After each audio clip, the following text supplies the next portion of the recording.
The Zero Mile Show is now literally at the heart of Dalit politics of the state of Maharashtra, and not just the state of Maharashtra, of the entire country. Kanhaiya, Parag, and me, we have now reached the Diksha Bhumi in Nagpur.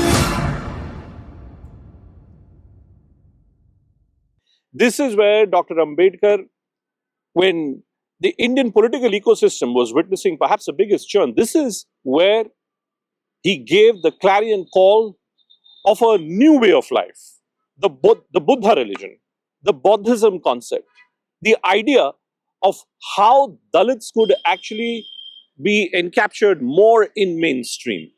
And look at where we are today. In 2024, we're talking about which party has the most sizable support of the Dalit community. We're talking about whether the Ambedkarite movement here in the state of Maharashtra is completely dead. If it's alive, then who's the biggest legacy holder?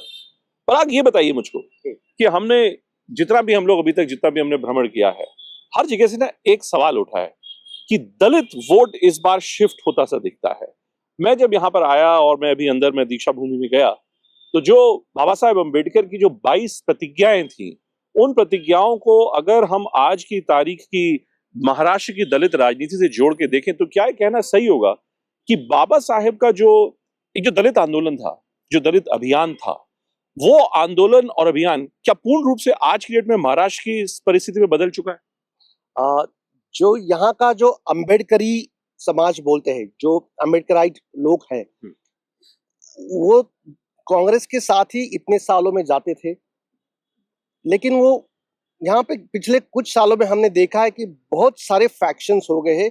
अम्बेडकरी जो political पार्टियां हैं, अलग अलग लोग खड़े हुए हैं, और तो इनमें से एक जो कंसोलिडेशन होना चाहिए वोट का, वो नहीं हो रहा है।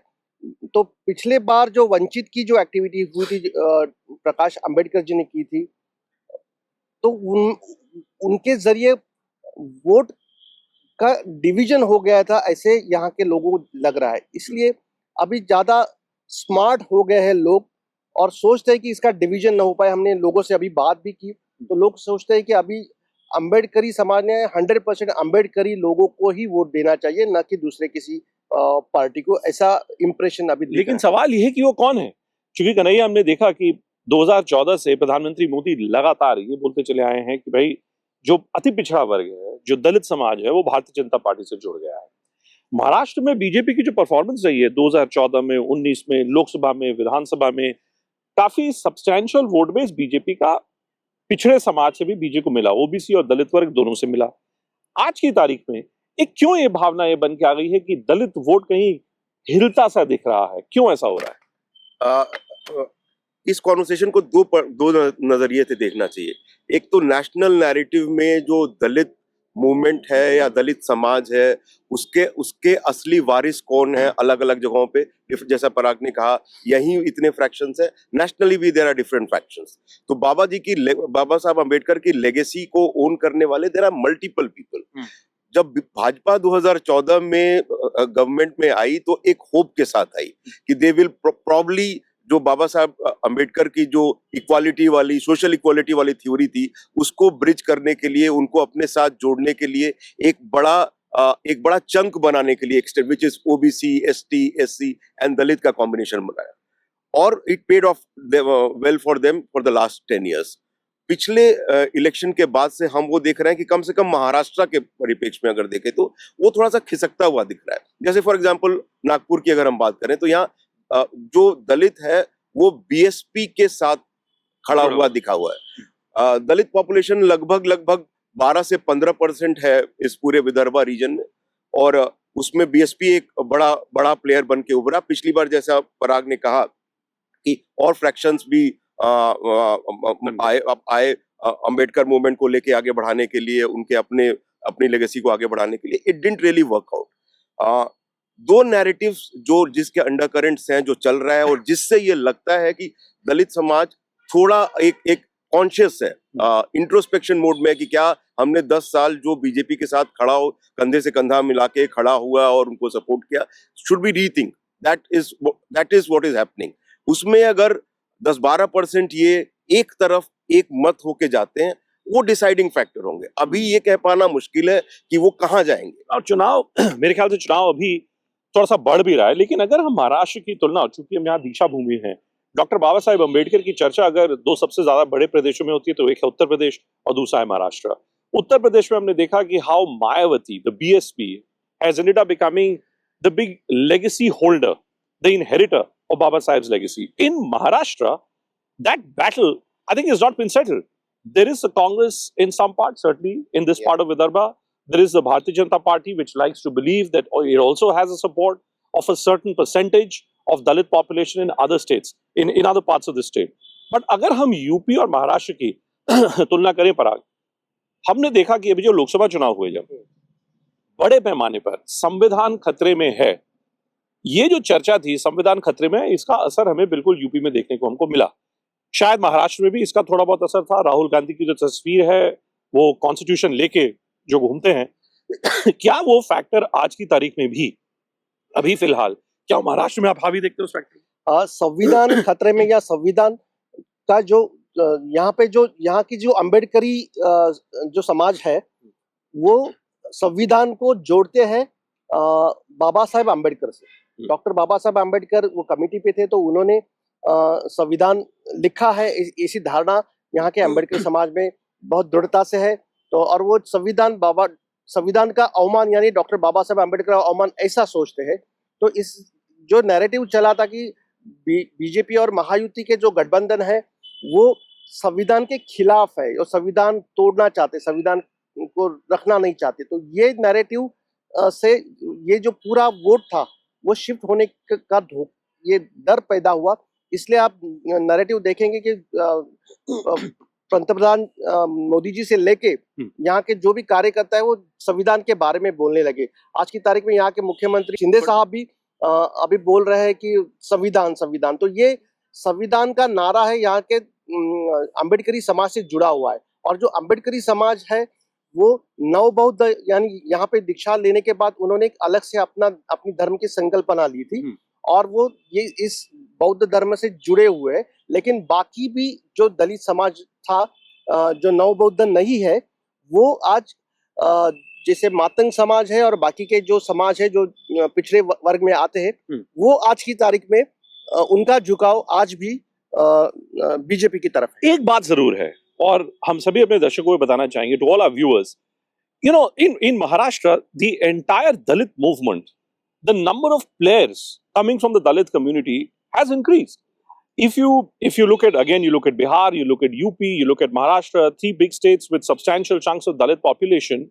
In Punjab, where Kanchiram started off the BSP, that question has been settled. But here in Maharashtra, because of the split, इतने बड़े पैमाने पे जो अलग अलग लोग, जो अलग अलग नेता खड़े हो गए हैं, जो दलित समाज का प्रतिनिधित्व कर रहे हैं, इसका खामियाजा कौन भुगतता है? क्योंकि जाहिर है कि कोई एक पार्टी ये नहीं कह सकती इस विधानसभा चुनाव में कि Dalit vote, majority of Dalit vote हमारे साथ है, ये तो संभव नहीं है। तो इसका ज्यादा खामियाजा किसको जाता है कन्हैया? देखिए, as you rightly pointed out, उनकी लेगेसी के सही ओनरशिप का डिसीजन अभी सेटल्ड नहीं है। और जब वो सेटल नहीं है तो ऑब्वियसली फिर वो एनमास वोटिंग का जो पैटर्न है वो आपको देखने को नहीं मिलेगा। तो अलग अलग फ्रैक्शंस का अलग एरिया में अलग अलग प्रभाव है।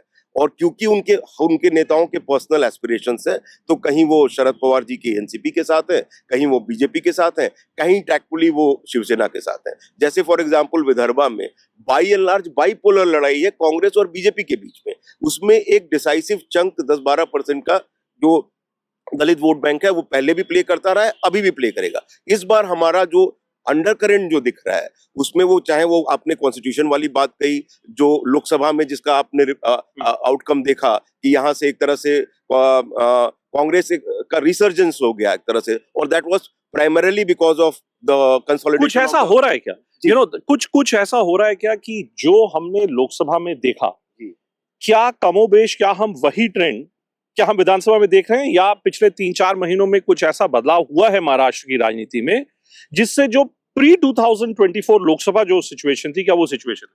ये कह पाना अभी भूपेन एकदम ठीक ठीक तो पॉसिबल नहीं है, क्योंकि हरियाणा आफ्टर नेशनल इलेक्शन 2024 के बाद जो डिबैकल हुआ एक तरह से विदर्भा में कांग्रेस का, उसके बीजेपी का, उसके बाद जो हरियाणा में हुआ, तो वो पूरी थ्योरी जो है कि भाई दलित समाज या ओबीसी समाज बीजेपी से छटक रहा है, वो थोड़ा सा there has been a dent into it now. ये एक्चुअली उसका लिटमस टेस्ट है कि क्या एक्चुअली जो दलित समाज है, इंटरेस्टिंग फिगर आपको बताता हूं, यहाँ दलित और ओबीसी मिला के मोर देन 60% है।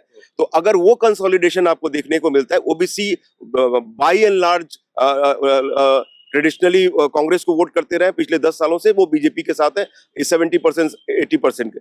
अगर ये 10-12% उसमें और जुड़ जाता है, इट कुड बी डिसाइसिव, और वो 10-12% ही ये तय करेगा कि यहाँ का 62 सीट्स में से who has the winning pie। पराग, आप तो आप यहीं रहते हैं महाराष्ट्र में, और आप लगातार आप यहाँ की राजनीतिक गतिविधियों पे आप नजर रखते हैं। मुझको ये बताइए कि हमने देखा रिजर्वेशंस की बात हुई, आरक्षण की बात हुई, तो मराठा समाज आगे आया, कुणबी समाज आगे आया, दलित समाज की तो चलिए एक आरक्षण की व्यवस्था है।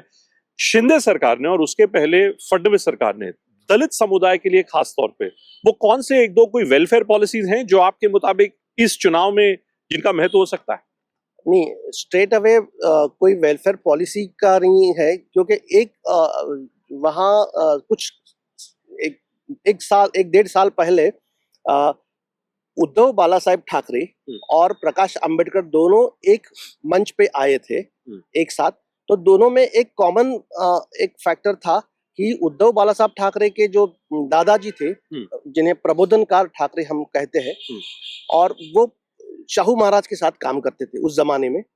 और प्रकाश अंबेडकर जी के तो दादाजी डॉक्टर बाबा साहेब अंबेडकर ही है। तो वो शाहू महाराज, ये कॉमन थ्रेड था उनों में कि शाहू महाराज के साथ दोनों के दादाजी ने काम किया। शाहू महाराज तो मराठा राजा थे, और आरक्षण की शुरुआत उन्होंने की थी ब्रिटिश जमाने में। तो शाहू महाराज उस जमाने में इतने फॉरवर्ड थे, और उन्होंने डॉक्टर बाबा साहब अम्बेडकर के एजुकेशन से लेके बाकी सब उनकी सहायता की, और प्रबोधनकार ठाकरे भी उस समय बहुत एक्टिव थे। तो ये जो वो 1930s की जो एक्टिविटी थी, 20s की, और उसके बाद जो चेंज आया, तो उसका असर आज भी हो रहा है। तो ये जो पोटेंशियल गठबंधन था कि शिवसेना का जो परसेप्शन अच्छा है आज की तारीख में, और उसको जो अम्बेडकरी वोट मिलाया जाए, तो ये अलग से कॉम्बिनेशन हो सकता है, ऐसा उन्हें लगा था। लेकिन जो कंसिस्टेंसी दोनों तरफ से नहीं हुई इसमें, जो लगातार उसमें किसी ने तो इंटरवेन करके दोनों गुटों को एक साथ लाने की ज़रूरत थी, शायद वो नहीं हो पाया। इसलिए आज की तारीख में अब हम देखे जाए तो ये दलित वोटिंग जो है वो किसके हक में जाएगी ये पता नहीं चल रहा है। तो जो भी अम्बेडकरी लीडर रहेगा उसको इसका ज़्यादा फायदा होगा, लेकिन अलग से फिर वो अपक्ष वाली चीज़ हो जाती है। लेकिन एक बात जरूर है आपकी बात में, अगर मैं इसको जोड़ूं कि आप कांग्रेस, एनसीपी, शरद पवार गुट और शिवसेना उद्धव ठाकरे गुट को अगर आप मिला के देखें, इसके साथ में यदि आप दलित समाज को जोड़ के देखें, चूंकि तीनों ही दल एनसीपी, उद्धव ठाकरे, कांग्रेस, तीनों का ही ये आर्गुमेंट है कि दलित समाज उनके साथ है। क्या वाकई दलित समाज उनके साथ है? इस महाराष्ट्र के चुनाव में, खास तौर से विदर्भा के इस रीजन में, ये एक बहुत बड़ा सवाल है। जहां जहां हम गए, जिन जिन लोगों से हमने बात की, एक भावना जरूर है कि जो हमने लोकसभा चुनाव में देखा, शायद वैसा परिणाम महाराष्ट्र की राजनीति में आप विधानसभा में भी देख सकते हैं। पिछले 3 से 4 महीनों में क्या कुछ बदलाव हुआ? ऐसा जमीन पर तो देख के नहीं लगता कि कोई बड़ा फैक्टर कुछ ऐसा बदल गया हो। इसलिए बीजेपी और एकनाथ शिंदे गुट के जितने भी नेता हैं, वो सब थोड़े से घबराए जरूर है। कन्हैया, हम इतने लोगों से मिले, हम गडकरी जी से भी मिले, हम वर्धा में हम एनसीपी के नेताओं से मिले, कांग्रेस के नेताओं से हम लोग मिल रहे हैं। क्या इतना तो कहना मुझे लगता है लाजमी है कि एक सेंस ऑफ कॉन्फिडेंस होता है ना जो बीजेपी का किसी भी इलेक्शन मशीनरी में, और खासतौर से मैंने तो इसको बहुत बार मैंने ट्विटर पे डाला है that BJP is the most vicious and brutal election winning machinery of our times. वो जो इलेक्शन विनिंग मशीनरी है वो थोड़ी सी हिली हुई दिख रही है, घबराई दिख रही है। भूपेन, एकदम स्पष्ट शब्दों में कहें तो ये हिला होना ही उनका स्ट्रेंथ है। जब वो हिलते हैं तो और ज्यादा माइक्रो मैनेज करते हैं, और ये आपने हरियाणा में भी देखा, एक नैरेटिव, एक परसेप्शन की लड़ाई में कांग्रेस बहुत आगे थी, लेकिन जब एक्चुअल ग्राउंड पे उसके कन्वर्जन की बात आई, वहां भी बीजेपी शेकी ग्राउंड पे थी। वो लोग अपने इनफाइटिंग से भी जूझ रहे थे, अपने आप को बहुत सी चीजों को एस्टैब्लिश करने के लिए भी लड़ाई कर रहे थे, जैसे यहाँ भी देखने को मिल रहा है। चाहे वो बीजेपी के अपने अंदर के अंतर्कलह हो, बीजेपी शिवसेना के साथ हो, जो प्रेजेंट चीफ मिनिस्टर उनके साथ हो, उसके बावजूद उसका जो रिपरकशन है वो आपको जैसे लाडली बहना स्कीम में दिख रहा है कि भाई उसको मिटिगेट कैसे किया जाए। ये उसी घबराहट का एक नतीजा, एक हिस्सा है। कितना कारगर होगा वो तो इलेक्शन में ही उसका फैसला होगा। Adversity into opportunity. That's the Bharatiya Janata Party for you. But if you ever come here, if you ever come to Nagpur, you must come to Diksha Bhumi. यहाँ पर अंदर एक म्यूजियम है, आप डॉक्टर अंबेडकर की जीवन से जुड़ी जितनी जो खास बातें हैं आप उन सबको देख सकते हैं। जीरो माइल शो का जो प्रेरणा है वो बहुत, वो इन्हीं बातों से आती है कि बात हम सिर्फ चुनाव की नहीं कर रहे। जीरो माइल शो का एक जिम्मेदारी है हमारी कि जो ओपिनियन जो फ्री में और चीप तरीके से आप टीवी चैनलों पर और विभिन्न डिजिटल माध्यमों से जो आप देख रहे हैं, opinion backed by fact, opinion backed by information, that is the virtuosity which we wish to have with the zero mile show. अब कन्हैया, अगला हमारा डेस्टिनेशन क्या है? हमारा अगला दर्द होपफुली यहाँ से हम भंडारा जाएंगे और गोंडिया जाएंगे, उसके बाद नेक्स्ट जो है वो रायगढ़ की तरफ जाएंगे। चलिए अगली डेस्टिनेशन में फिर आपसे मुलाकात होगी, चलते हैं।